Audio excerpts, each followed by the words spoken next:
In the middle, over there, more like a honeydew. How many like cantaloupe? Well, you know that honeydew is better, right? Well, that little honeydew melon head right there. Everybody know who this is right here? Right here. Take a look. Right there. See that? He was always the most handsome one in the family. The cutest. He was always the center of attention. And this is 1989. This is our family. We grew up together. So your youth director, Nathan, I know him real good. I got all the good stories about him. And he's always a little nervous to give me the microphone. But tonight, my wife and I are super excited to be here with you. And this next picture is a little bit further in advance. This is from 2002. And if you see that teenage heartthrob on the right side there, my wife says those are the Golden Arches haircut. But don't diss the haircut because I looked like that when she fell in love with me. So it was working for me. But this is the very first Soul Purpose. We didn't even call it Soul Purpose back then. This was meeting 2 blocks away, and this was 10 years ago. Imagine that, over 10 years ago. And I was called in to be the youth director. And in the last 10 years, I've worked with hundreds of young people just like you. And so I was walking through the alley today, and there was a guy working on his car, and he looked up at me like I was crazy because I was all dressed up like this, you know? He was wondering why I was dressed all, got my suit on, I got my good shirt, I got one of them, and I had it on, and you know why I'm dressed like this? Because I'm going to speak to some of the most important people in the entire world tonight. And every time that I get the opportunity to talk to young men and women, 13, 15, 17, 18-year-olds, even 12-year-olds, I get super excited because do you know why?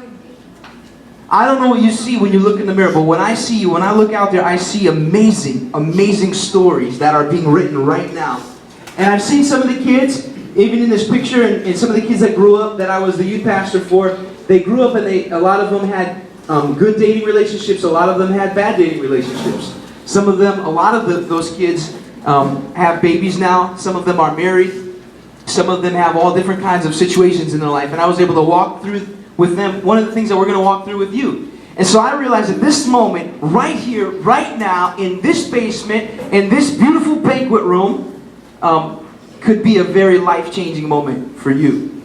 Because 13 years ago, I had a life-changing moment. There was a youth pastor, he got up to talk, I was at a youth camp, and he started talking, and I went to this camp because there was this girl that I liked, and she was going to the camp. And they invited me to go to the camp, and they said, hey, you want to go to this camp? And I'm like, nah, I don't want to go to this camp. And then this girl's like, well, I'm going. And I was like, oh, yeah, I love camp, man. Just call me Jimmy Camp. So, we show up there. I had my mind on so many other different things, but God was working, and I realized that there was one talk that I still remember.